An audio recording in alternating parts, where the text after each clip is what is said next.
They offer me most. I ain't gonna buy that.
Just things that human beings do across the board.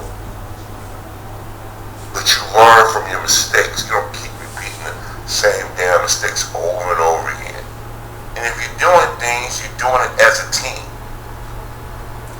This show made it seem as if Kim Fields was manipulated and her sister and their mother raised the kids and the father has finally decided at a certain age he want to get his shit together.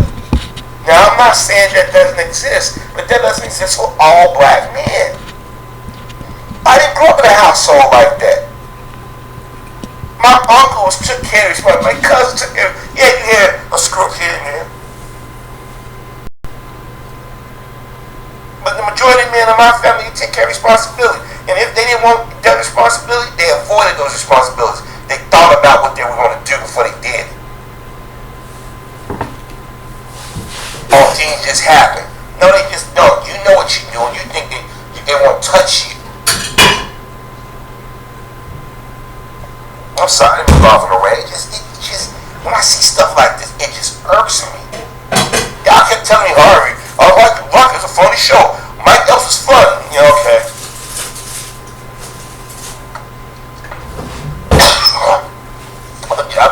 I'm sitting here like,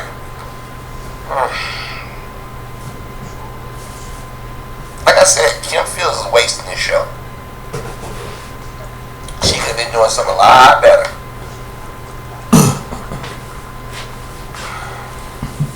And if she sees this, no disrespect, I'm still a fan, but I just can't. I don't know. Y'all get a second season, and then it's something wrong with it. There's just something wrong with the viewing audience.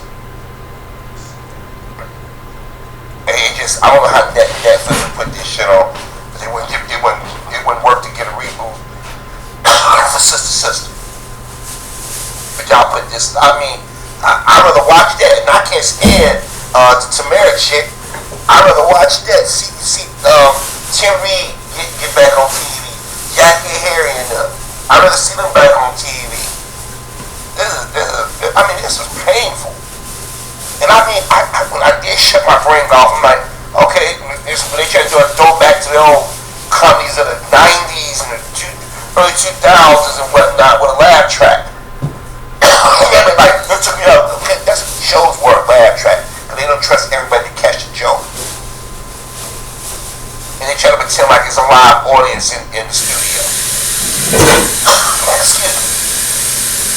But the whole thing, that the vibe of this show is a joke.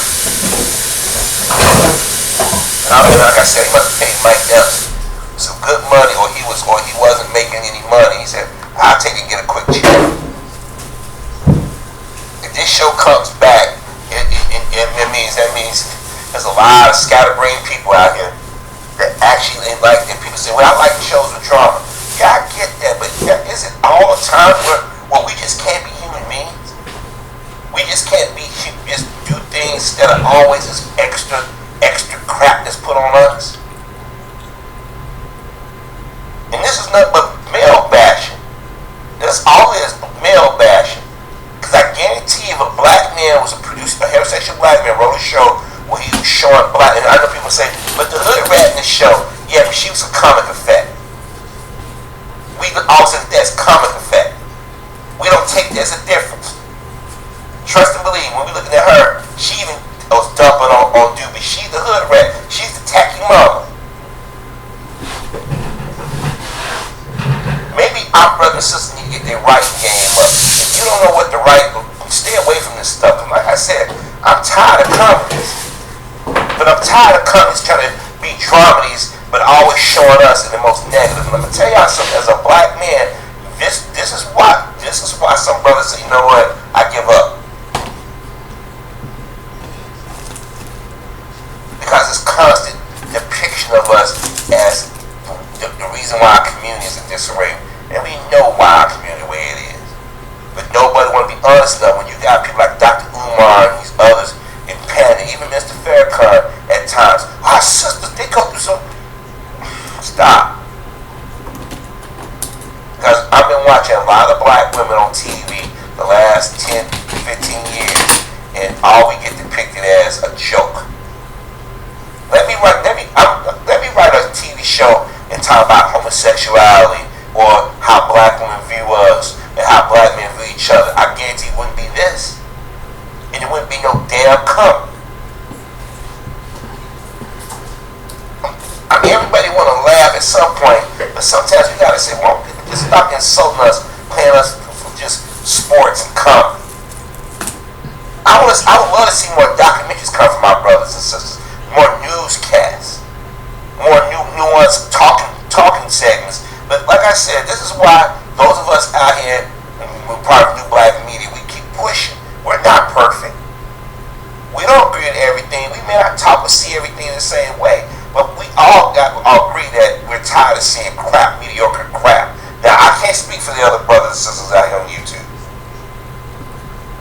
but I'm talking about it in general. But if they saw this, and I'm curious what they thought, because like I said, it's just one big anti-black man TV show. Father supposed to be a deadbeat, but yet he still pull a female. So what Kim Field character? She that in love with the dick? She that in love with the dude no matter what works and all? That's what you saying, that black women just accept anything?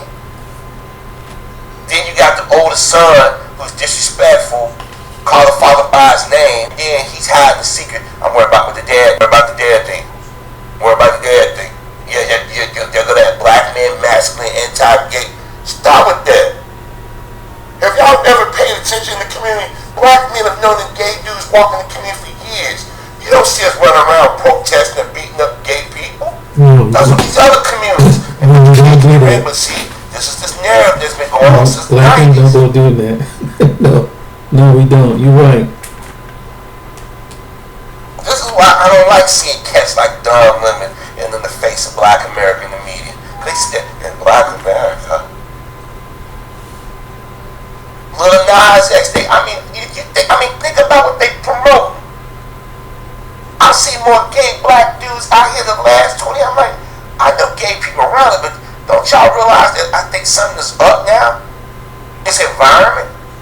And if y'all keep saying that black men do this and do that, every time they boys get up, go to the bathroom, or take a bath or shower, or be around others, they reminded that I'm a black dude. I'm not supposed to like being myself. So I'm going to embrace what mama and grandmama were. I'm going to go out there and be fierce. That show on Fox, FX, Pose, I was last week, couldn't sleep, and I said, let me check that a little bit. One big black male bashing joke. The black man, and they talking about the black men, they was making fun about how, brother say how difficult it is. Yeah, you know how it is for black men. It's so hard for a black man. And I'm sitting there like, okay, it's coming from a gay dude. Okay. I'm not impressed by this. I'm sorry. Like I said, there's a lot of TV out here that makes us look like we're stupid. And then you get brothers out here that you did respect, they went out and start tap dancing. Spike Lee, one respect tap dancing. So all we got is Ryan Coogler and maybe a handful of other, the brother just did, I forget the brother name, they did the movie about Fred Hampton. And hopefully they don't get compromise. But knowing how we are, we stop bullying, stop not supporting them.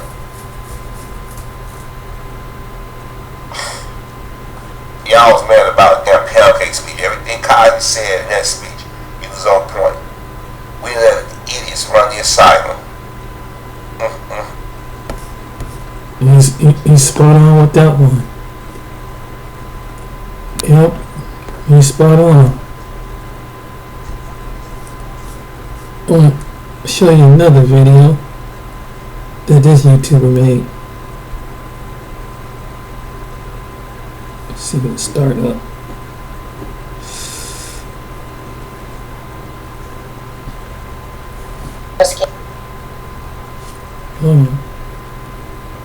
Start over again.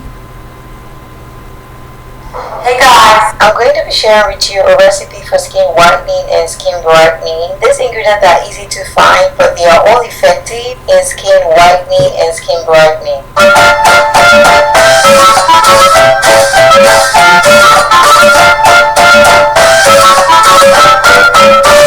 Hey guys, welcome back to my channel. So click the subscribe button and let's get right into the video. So I'm just going to my back for this particular recipe I made. I made me so light, as you can see on the screen. So that I'm going to show you everything step by step what I use, and you can do it at home. It's not something too tricky, not something to talk, not something to do. So I'm set up my table here because I'm going to use this area to do everything. The main ingredient here is the 24K group, and we have the cucumber, avocado oil, and the baking soda as well. You can always replace the avocado oil with any good moisturizing oil like coconut oil or baby oil, or even the caramel essence. Now let's prepare the recipe. First, I'll cut a piece of cucumber. I'm just going to cut a little piece out of this because I want to make this recipe for one-time usage. What are the benefits of cucumber? It helps whiten and lighten dark spots in the face and body. It also removes dark circles. Cucumber helps for skin tightening and also make the skin look smooth and supple. Guys, I am already putting the water, also a bowl. I'm going to do it the cucumber is completely gone. We're going to extract this meat, so that's why I am doing this. As you can see guys, I am done grating, so now it's time to extract the juice. Guys, I'm using the filter and a bowl. So guys, I'm going to extract. This is the juice I extracted from the cucumber. Step 2, I'm going to be grating the 24K good soap as well. You can actually use from your local store as a substitute for this 24K good soap, but I strongly recommend it in this recipe. Guys, I will have to divide this into two because the full 24K good soap is going to be a lot for this recipe. So I will be grating off the 24K good soap. 24K good soap because it is very affordable, just $2, and it has so many benefits on the skin. It is known for skin whitening, anti-aging, anti-wrinkles, anti-allergy, skin polish, exfoliating, rejuvenating, replenishing and refresh the skin. Also, it moisturizes and powerfully hydrates the skin compared to a regular soap, just $20. You guys can go buy it if you're interested. I'll leave the link on the description below. After grating, now pour the grated 24K good soap into the cooked batches. We can now add our whitening component, which is 1 spoon of baking soda. Then mix all the ingredients, stirring onto the soap and oil is completely dissolved in the cooking batches. Add your avocado oil, 2 teaspoons of avocado oil. Then you can put this mixture into a medium heat and keep stirring until we get to a creamy light texture. Then you want to turn it into a storage container. That's if you want to keep it for later use. But for me, I'm going to use it right now, so I'll just add the moisturizer, my caramel essence moisturizer, and then put a medium heat again, and then apply it on my skin. As you can see, I'm rubbing it on my skin just to show you sample of how powerful this thing is, how powerful this lightening recipe is. Part of my vlog voice food, okay? It's midnight and I just have to finish up this video.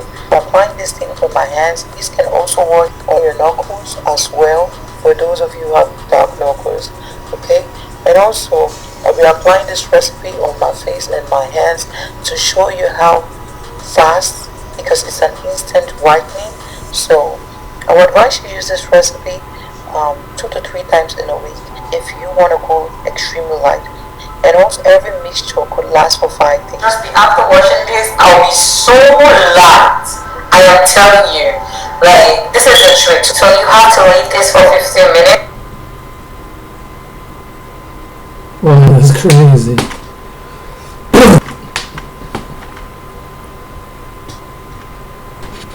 That's crazy, man. That is crazy. This woman puts her, lighten up her skin. Only in America that we can, you got people that want to look light, and you got some people that want to be dark.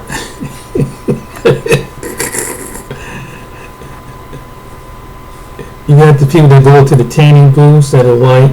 You got some of the black people that want to get light. They think that light is better. Wow. What can you say?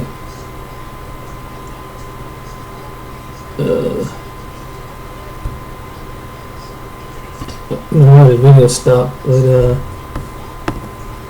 yeah, it's crazy. But yeah, the video, he was on there right. It's just, they try and destroy the image of the black man. You know, even though it's just, even though it's signified, because TV is just such a powerful thing. But it really is, and they know that. And some of the networks that control it, you know, that's what they want. You know, the productions and the people that run the film business, distributions and everything, they want a stereotype, and that they'll promote the stereotype on black people more than, you know, just the black people. Because it's like it goes back what I'm saying before. It was back to the totem pole effect. Well, hopefully this video will come back. But let me get back to what I was saying. Yeah, so excuse me. But yeah, that's how it is. You know, it's just people don't see the ramification of it. That racism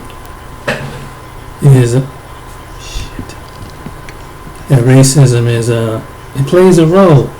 That people think that getting lighter is more accepted. That you're not going to encounter so much racism. That, you know, I just think, oh man, camera's messing up here. Sorry about this. What's going on with this? Oh, let me do this over again. It's crazy.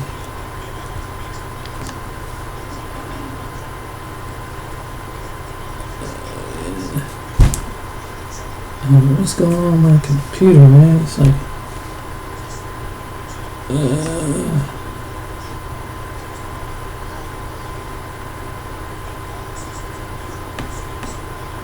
but he's right though. I mean, just they tear up the image of the black man. Hopefully they're able to hear me now. But that's what they want to do. And it's sad. It really is. But hold on. Yeah, that's what does it come down to. So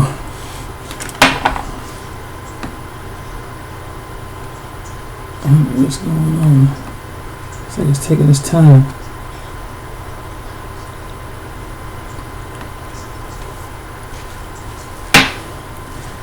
You ever had a problem with your Wi-Fi signal? I don't know if you ever had this problem. I don't know, problem is memory or what. It seems like it's just, I don't know if it's the memory or it's the signal that kind of like causes it to delay. A lot of buffering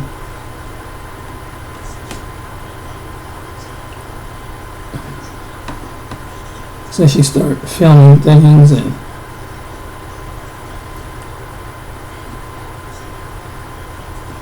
oh man, this is why I hate this.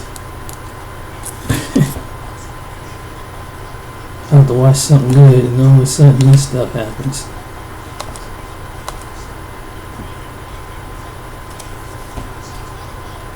Anyway, hopefully that turned back on.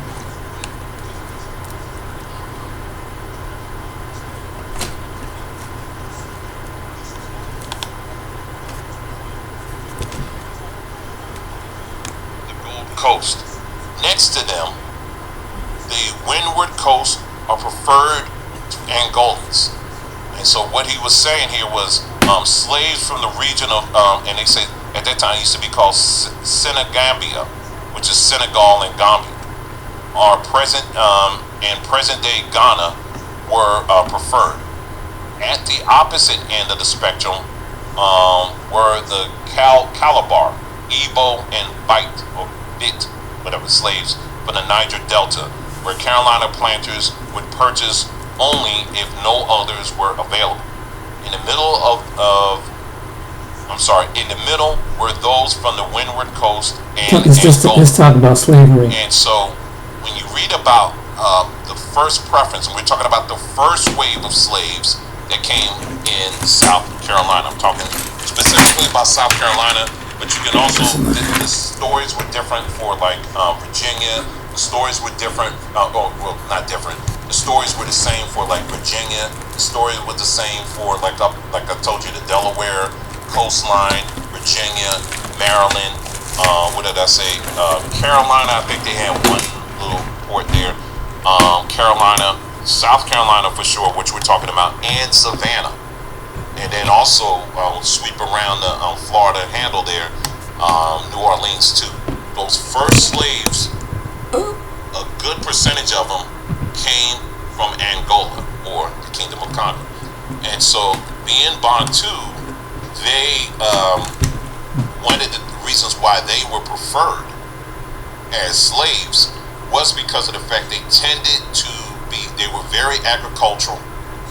So not only did they tend to, they were known for growing crops and all that other stuff, but they also worked with iron. They knew how to create weapons, and that was a knowledge and a skill that they carried with them for a long time. So, by the time Portugal came in, they saw this. It was like, okay, these are the Negroes that we got planned for the quote-unquote New World.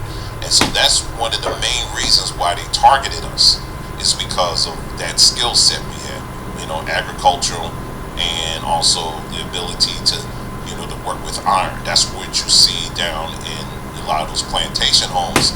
A lot of the iron work that you see in those big plantation homes, well, that was us doing it. We were doing that, and it was because it was a skill set that we had all the way back then. Okay. All right, let's continue here. This next slide here. So this is the area that he's talking about here, just so you can see Senegal, Gambia, and then Guinea-Bissau. Okay, this whole area, it was seasoned, if you will. It wasn't exclusive Bantu. It was seasoned with Bantu. There were other groups there as well, but we definitely had a significant presence there. Okay, so like I said again, that's on the coast of Africa, west coast of Africa, the northern west coast of Africa.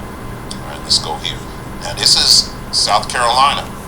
Now, just taking a cursory view of this map, you can quickly tell that, where, how the darker these counties were, that the areas of this map is, that means there was a heavy presence of Africans that were in these counties.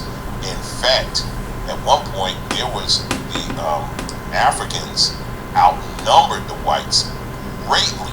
I mean, greatly in South Carolina. One of the big mysteries is, man, with all of those, I mean, we were in the clear majority. Why didn't we not just take over? And that's a very interesting thing, but that's true. We outnumbered whites. Some say this is my greatest challenge. Okay. Governments in record debt, inflation rising, currencies falling. But I've seen centuries of... In Charleston, or at that time, Charlestown, guess who was also in significant numbers? Not to the point of what you see on this map here. But guess who else was in significant numbers? It was the Sephardic Jews. Yes, the Sephardic Jews had a significant presence in Charleston. They had a significant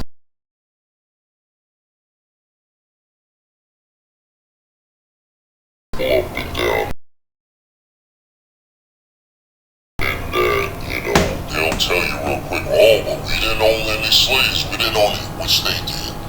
But one of the things they would do, and particularly in Charleston, South Carolina, is that some of the synagogues, they would actually, it wasn't some of the people who bought the slaves, the Sephardic Jews. It was the synagogues. So it's kind of like, think of a business, I don't own this. I don't own that car. The business owns the car. So that's how they would do the Sephardic Jews. That's how they would do with the synagogues. The synagogues sometimes would buy and sell slaves. They were so involved in this. Again, we're talking about the Sephardic Jews. The same people that you got people out here saying, that's our people. The Sephardic Jews, they were so heavily in number in places like Charleston, South Carolina, that on their Sabbath day, they stopped trading. They didn't do any trading. All the other days, they would do slave trading. But on the Sabbath day, the day that they observed, they stopped trading. That's how many Sephardic Jews were in there, in that area. So this is what I'm saying. So here's the thing. So how is it that we can sit up here and say that that's our people when they were the ones that were selling us into slavery? Now, we also learned last night, we talked about how the Sephardic Jews, we talked about how even the Dutch traders up in what was New Amsterdam, which was now New York, and New Netherlands, okay, which was the greater area. And how the Dutch traders that were up there, and the sailors, they described them, as many of them, as having swarthy skin, dark skin, and curly hair. They said they looked a lot like us, but they weren't us. These were sailors that were helping to transport us over here as slaves. So there you go. And let me see here. Give me just a moment here. Let me check out something. Woo! This guy, he's a good researcher. He's a good researcher. Give me just a moment. It's called Issachar Channel. His channel is. And Adolph, again, if you have any questions for me, you're more than welcome to direct them to me directly, okay? What's not going to happen is we're not going to have you coming in the chat saying other stuff. I told you, we're going to, I would encourage you, like Straight Out of Judah just said here, just continue to research. But if you have any questions, or if you just outright disagree, it's totally fine. But you're more than welcome to direct them directly to me. But what's not going to happen is you're not going to be in the chat doing that, okay? So I'm being kind right now and just letting you know straight up. But if I see you doing it again, you're going, okay? It's just as simple as that. I'm way more welcome and open for dialogue, but we're not going to do it on the stage. And I've done this to people many times, and I would say 9 times out of 10, when I invite them, they never show up. They never ever show up in email. Never. So that's what I'm saying. I'm welcoming you now to do that. But we can. And we'll get back to it. Just drop a little lesson. One of the things I learned from other YouTubers. Get back to this.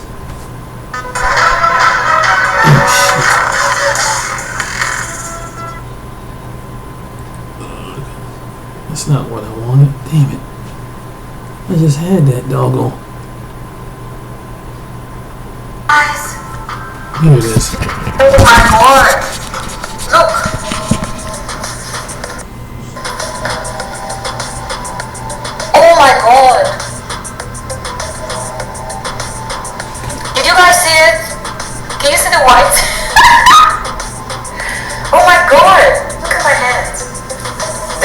whiter than this. Can you see it? Am I lying? Let me click. Okay. Maybe you can come back. I'll click everything. See? This is whiter than this. Can you see? You can see the line. I don't know if you guys can see the place I put it. Look.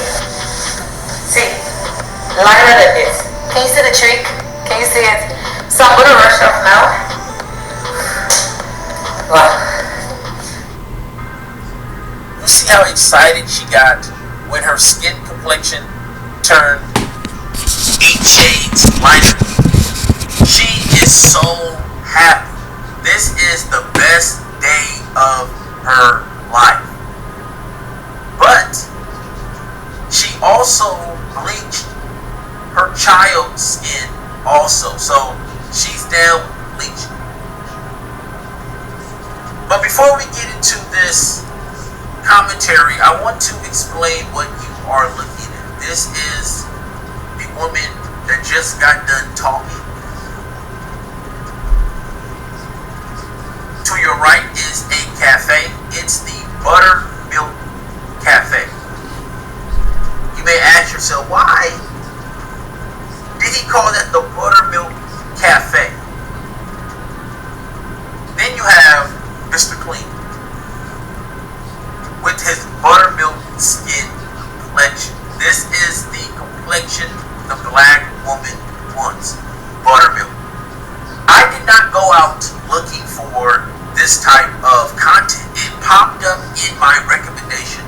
See how YouTube works out? I was not looking for anything like this. YouTube is supposed to show you recommendations that you frequently look at. I don't look at stuff like that. But anytime you do a video on a black woman, YouTube puts something like this in your recommendation, which points to that YouTube is behind the gender war. They support it. It brings in views. But when you look at her complexion versus his complexion, she went a few shades lighter. I told you, anything this black woman does, she wants to outdo it. Even if it's bleaching her skin, she wants to be whiter than Mr. Clean. But the problem is, he's authentic, she's not. She's a replica, she's a wannabe, she's a imposter. She's posing. See, when she first meet me, I mean, what type of simp is married to her or dating her, gave her a child? Like, what? This is where they get this idea that black men will sleep with anything. Because sleeping with this is sleeping with anything. She said that she had dark spots on her face, which she did have dark spots on her face, but one way is eating healthy. You have to be on a strict diet because you have bad genes. She got some screwed up genes. She got bad ass genes. So she has dark spots and little bumps and craters on her face. So she felt as though as if she would use skin bleaching, it would disappear, and it has disappeared. So she bleached her skin as white as possible to get the black out. Same thing that Michael Jackson did. We tried to give Michael Jackson a pass. Trying to give Michael Jackson a pass because he's one of the greatest artists ever. Definitely in my top 3. Michael Jackson, definitely in my top 3. So we don't want to say anything bad about Michael Jackson, but he did bleach his skin. I understand that he may have had skin problems, but he still should have stayed black. But because it was Michael Jackson, he got a pass. He got so much skin surgery that his nose shriveled up. Or maybe it was the shape and size he wanted it to be. But he did not look the same. That's the point. Would you call what Michael Jackson did self-hate? He did have some issues, even though he was talented. Everyone has flaws. But this isn't a flaw here. This is flat out wanting to be buttermilk, skin complexion. This is why she's always on social media every day. It doesn't matter if it's Instagram, Twitter, YouTube, Facebook. She's screaming, hollering at the top of her lungs, telling the entire world that she wants a baby with buttermilk skin complexion. And if she can't have a child with buttermilk skin complexion, she will bleach her skin buttermilk skin complexion. What makes this helpful different than the rest of these self-hating helpfuls is that she bleached her child skin also. I wasn't going to put her child in this video, but she bleached her child's skin also. So she doesn't even need to procreate with a man with buttermilk skin complexion, Mr. Clean, buttermilk edition. She doesn't need to procreate with him. She can still procreate with a black man and dye her child's or children's skin color a lighter hue. She is a skin bleaching mad scientist. She got this shit down to a T. She got this shit down to a T. When you hear these colorful crybabies talking about biracials and black men, you tell them, listen, Kid told me, or Organic told me to tell you to zip it. To zip it, because black women is all over social media behaving just like this. These are worshiping white men, dyeing their skin tone white, or having biracial children, mixed babies, carrying Mr. Clean's buttermilk edition baby in your stomach. Hell, don't let a black woman be pregnant with twins or triplets or quadruplets with the buttermilk skin complexion babies. I want you to pay attention to what's going on globally, the world events, current events. I have to do another video on Israel and Palestine. I think it's time for people to start preparing for a disaster. But we'll talk about that in another video. However, look at what's going on in the news with this. And this black American woman, this black Caribbean woman, this black African woman is still trying to be buttermilk white. Trying to be buttermilk white. Still trying to be buttermilk white. Still trying to be buttermilk white. Even though it looks like we are teetering on the edge, we're at the end, something is going on, they still can't cut it out. Many of these healthers cannot be saved. You have to come to this conclusion already. If not, you are in danger. You have put yourself in danger. There's no helping these people. They see white as right. If there's a problem in their life, they turn to the color white. She said she had dark spots on her face. She had little bumps on her face, little critters on her face. Whatever she had on that ugly ass face of hers, she bleached it. She bleached it to the point where you can't really see it. And she feels as though that she's beautiful now. I mean, she bleached her thighs, her legs, her feet, that pussy, that butt, them titties, I mean, she bleached everything inside of her butt crack, her scalp, her face, her neck, her back, her forearms, her arms, her elbows, her shoulders, her neck, her chest, them titties. She bleached it all. Bleached it all. And she doesn't care. She has a YouTube channel. I'm going to leave the link to her YouTube channel in the description box. She has a YouTube channel where she teaches black women how to bleach their skin, become what you always wanted to become, and that's buttermilk white. Oh, they love that buttermilk skin complexion. Why you think buttermilk biscuits, buttermilk pancakes are hot in Black America? And you know, all those supermarkets in Black America, you would think blueberry or chocolate would be some of the biggest pancake mix purchased in Black America. No, it's buttermilk. It is buttermilk.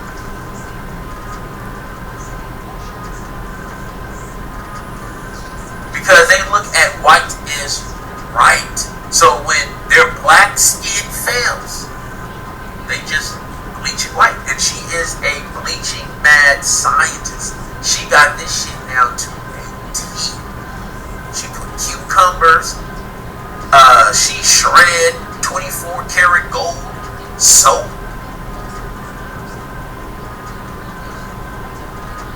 She keeping that ass fat.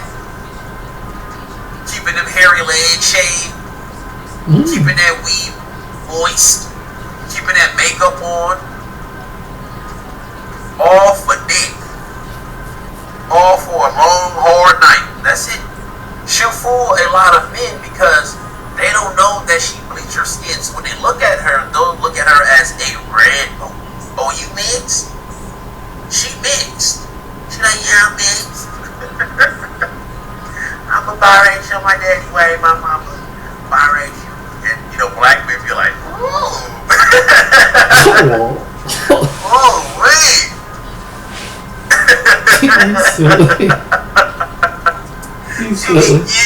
She be getting black men left and right.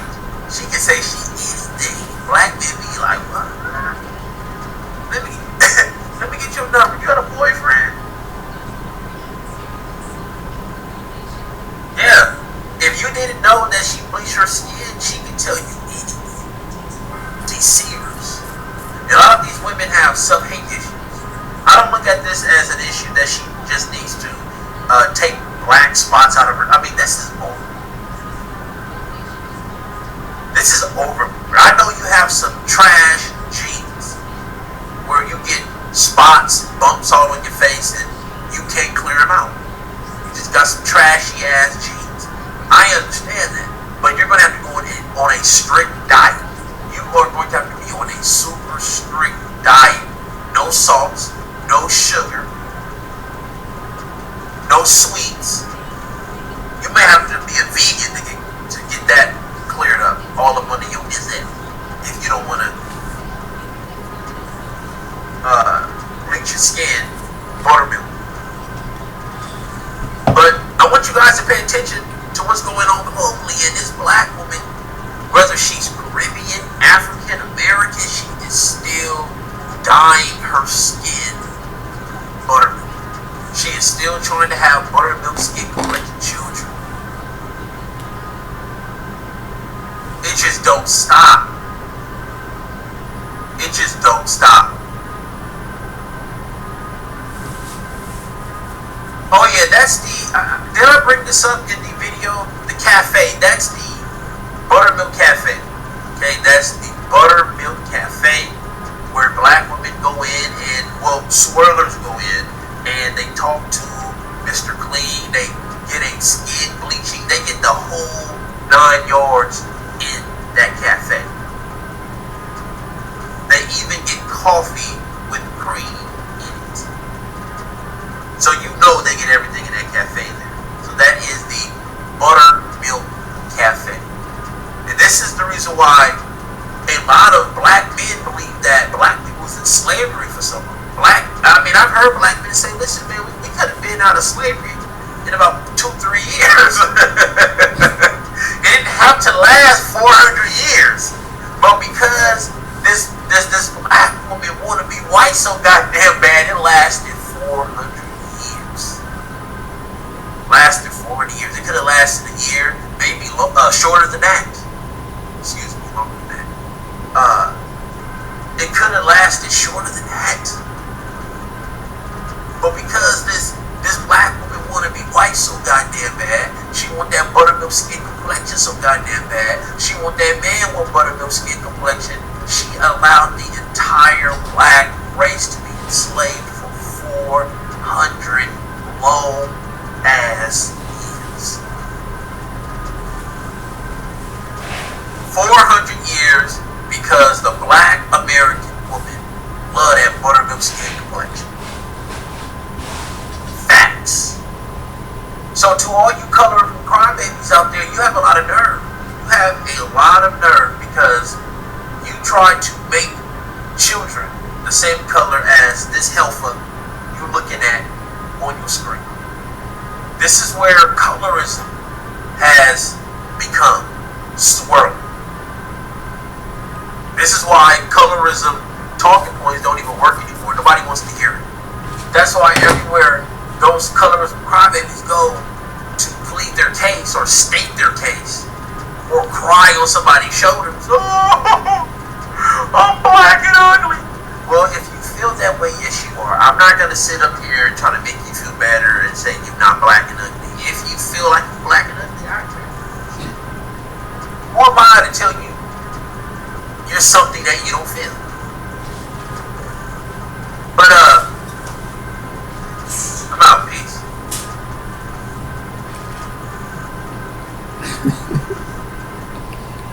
Ooh. Ooh. That video said a lot.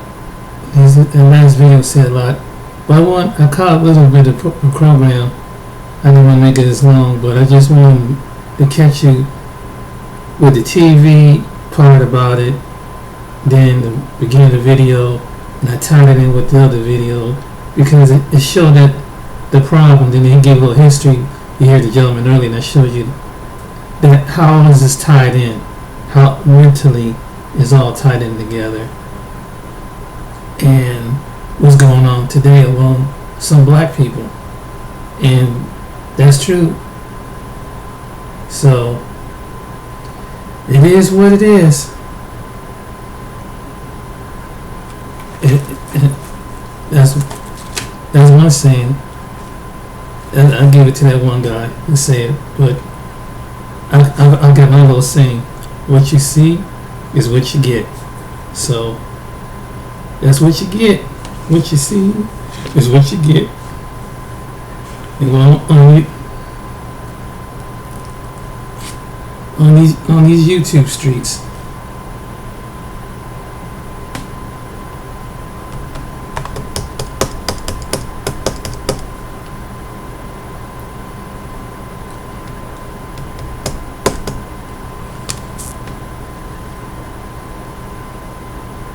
Yep. I bring this to be cut off. Come on.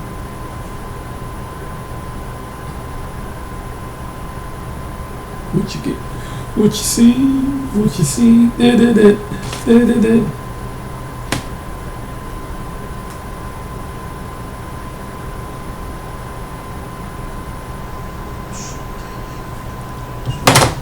That is crazy, man. It's crazy. Crazy. Along the Edison River and fired upon them. Eyewitnesses recorded that the rebels fought boldly, but at least 14 were killed or wounded in the first attack. Others were surrounded, questioned, and then shot. The armed colonists then turned toward Charleston, and on milepost along the way, they left the heads of the executed men.